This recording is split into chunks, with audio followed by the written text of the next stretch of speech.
브리타 지금 저는 매장에서 쓰고는 있어요. 정말요? 네, 쓰고는 있는데 여기 브리타만의 장점이 될 만한 거를 얘기해 주신다면 어떤 게 있을까요? 저희 브리타 장점이라고 한다면은 일단은 물에도 다른 맛이 있다는 걸 혹시 좀 인지를 하고 계실까요? 저는 인지하고 있는데 여기 보시는 분들이 아무래도 물은 무생무치이기 때문에 그냥 육안으로 봤을 때는 사실 차이를 크게 느끼시지 맞아요. 못할 수가 있거든요. 그런데 저희가 커피와 차로 얼마나 향미가 달라질 수 있는지에 대한 경험을 지금 브리타 오마카세라는 이름으로 저희가 도와드리고 있거든요. 그래서 제가 한번 코스를 한번 진행 한번 해봐드릴게요. 네. 잠시만요. 저희 브리타 필터의 가장 대표적인 4가지 필터로 저희 파트너 브랜드인 아일레스티의 카모마일 티로 저희가 동일하게 제출한 거예요. 그래서 지금 보시기에도 점점 이쪽에서는 선명해지는 거 보이셨어요? 네네. 솔직히 저는 카본하고 수소는 많이 이렇게 비교를 해가면서 네. 매장에서 쓸 때는 두 개 중에 선택을 하게 되는 매장들이 많을 텐데 사실 필터 같은 경우에는 어떤 필터가 가장 좋다라고 하는 정답은 없어요. 왜냐하면은 좀 니즈도 다르시고 또 어떤 원두가 로스팅의 그 프로파일도 맞아요. 굉장히 달라지기 때문에 추구하시는 스타일에 따라서 선택을 하실 수 있다는 것이 브리타의 가장 큰 장점인 장점으로. 것 같거든요. 카본 같은 경우에는 미네랄들은 그대로 살아있고 이물질들이랑 냄새만 제거해주는 거예요. 커피나 티가 가지고 있는 그 향미들을 가장 선명하게 그대로 표현해주는 제품입니다. 또 수소랑 나트륨 필터 같은 경우에는 요거는 특히 저희 스케일 방지 기능까지 있는 제품인데 저희는 다른 것보다 이제 스케일 방지도 해주면서 맛에도 조금 더 포커싱이 된 제품이에요. 그래서 스케일의 가장 근본적인 원인인 칼슘이랑 마그네슘을 제거를 해주고 수소를 넣어주느냐 나트륨을 넣어주느냐의 차이거든요. 그래서 수소를 넣어주게 되면은 조금 더 화사하고 산뜻하고 보통 이렇게 산미를 좋아하시거나 하실 경우에는 정말 많이 은은하게 나오는 이 수소를 굉장히 선호를 많이 하시는데요. 이 나트륨 필터 같은 경우에는 왜 커피에 적합하지 않다고 생각을 하셨을까요? 아무래도 아까 말씀드렸던 것처럼 적합하지 않다기보다는 추구하는 방향이 조금 달랐던 것 같기는 해요. 미네랄 필터는 내가 안 먹어본 것 같아요. 네네. 나트륨 필터는 칼슘이랑 마그네슘을 빼주고 나트륨을 넣어주는 거라서 근데 보통 흔히 생각하면 나트륨은 보통 짠맛 짠맛. 아닌가? 라고 많이 생각하시는데 그건 염화 나트륨, 소금을 염화 뜻하고 나트륨. 저희가 넣어주는 건 순수한 나트륨 이온이에요. 근데 나트륨 이온 자체가 가지고 있는 게 굉장히 단맛이라든지 짠맛이라든지 굉장히 복합성을 띠는 맛을 자체적으로 가지고 있거든요.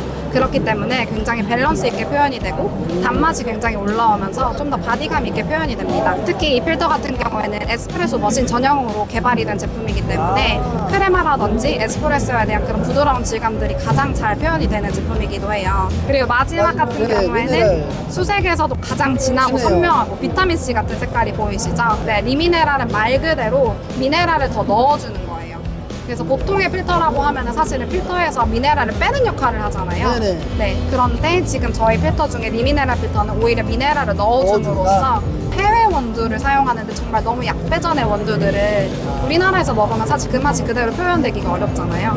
그렇기 때문에 미네랄을 오히려 더 넣어줌으로써 조금 더 향미들을 더 잘 추출해낼 수 있도록 도와주는 필터라고 생각하시면 됩니다. 아마 요 순서대로 드시면 조금 더 명확하게 차이가 느껴지실 거예요. 차이가 좀 느껴지시나요? 네. 그리고 먹어보니까 나트륨을 왜 뺐는지 알 것 같아요. 어떤 느낌이셨을까요? 뒤에 호미감에서 질감이라고 하죠. 이 뒤에 남는 부분이 네. 아무래도 바디감을 담당하는 친구들하고는 어울릴지 모르겠는데 산미 쪽에서는 그때 비교했을 때 네. 그랬었던 것 같아요. 아무래도 좀 이게 더 먹어보니까 수소는 깔끔한 느낌이라고 하면은 나트륨 필터는 조금 더 묵직하게 깔리면서 굉장히 그런 중후함을 굉장히 많이 주고 있거든요. 입에 넣고 삼켰을 때 혀에 남는 질감 자체가 확실히 나트륨 필터는 질감이 좀 남아있는 듯한 그런 경향은 살짝 있어요. 저는 미네랄 필터도 매력적이에요. 네. 그래서 흔히들 뭔가 수소 필터는 무조건 산미는 원두랑 잘 맞을 거야 라고 생각도 하시지만 어떤 원두냐에 따라서 산미가 너무 튀어서 오히려 샤프하게 느껴지실 수도 있고 가지고 있는 산미를 더 가장 좋게 표현이 될 수도 있어요. 실제로 매장에서는 일단 다 먹어봐야겠네요. 오늘 좋은 설명 감사합니다. 네, 좋은 경험 되셨길 바랍니다. 네, 감사합니다. 고맙습니다. 자, 인사부터 안녕하세요. 네, 안녕하세요. 저는 브로뱅크의 이정수 대표라고 합니다. 부산에 오늘 부산하게 달려와서 이렇게 월드 바리스타 또 이렇게 대회가 한국에서 열린다는 이게 소식을 듣고 기쁜 마음으로 이곳에 와서 이곳저곳을 이제 또 캐치하고 와서 뭐 이렇게 커피도 하고 즐거운 시간을 만끽하고 있습니다. 대표님 이번에 그러면 상 받으신 게 우리 직접 발효시킨 거? 예, 맞죠. 인퓨저 치킨 인퓨저, 직접 하신 걸로? 농장에서는 이제 저기 이제 파치먼트나 이제 체리 상태로 네. 발효를 하는데 저 같은 경우는 한국 최초로 맞아요. 그린빈을 가지고 생두 발효를 시켜서 인퓨저들을 입힌 거를 대회에다 내서 그것을 가지고 금상을 받았습니다. 받았어요. 네. 그래서 여기 우리나라 특허 발효에 관해서 특허가 하나가 나와 있고 카페인 관련해 가지고는 두 개가 나왔어요.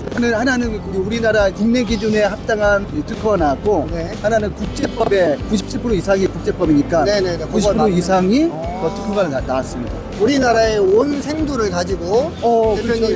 네. 특허를 낸 방식을 통하면 네. 인퓨즈드 커피가 되든 네. 아니면 디카페인이 되든 네. 그거를 후가공으로 우리나라에서도 할 수 있다는 거잖아요. 그렇죠.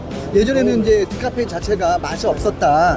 네. 마셨는데 이제 사람들이 맛을 추구하는 시대가 이제 오다 보니까 요즘에는 현지 농장에서도 맞아요. 발효를 또 해요. 맞아요. 디카페인을 네. 엘파라이스나 콜롬비아에서 거기 무산소 발효를 또 한단 말이죠. 그렇죠. 이제 우리도 마찬가지. 저희도 그린빈을 가지고 이제 디카페인 상태에서 또 다시 인퓨즈들을 입혀가지고 커피를 또 만들죠. 네네. 근데 이곳에서 직접 생산을 할 수 있는 것에 기술력은 대해서 이미 있었는데 네. 특허까지. 특허까지. 오케이. 네. 이거 너무 기다렸던 건데 그거는 네. 확실하게 인증까지 받으셨으니까 꼭 한번 먹어보고 예, 피드백 먹어보세요. 드릴게요. 예, 요즘에 많은 사람들이 저희를 찾고 있습니다. 네. 먹고 있어요. 알겠습니다. 예, 감사합니다. 감사합니다. 네.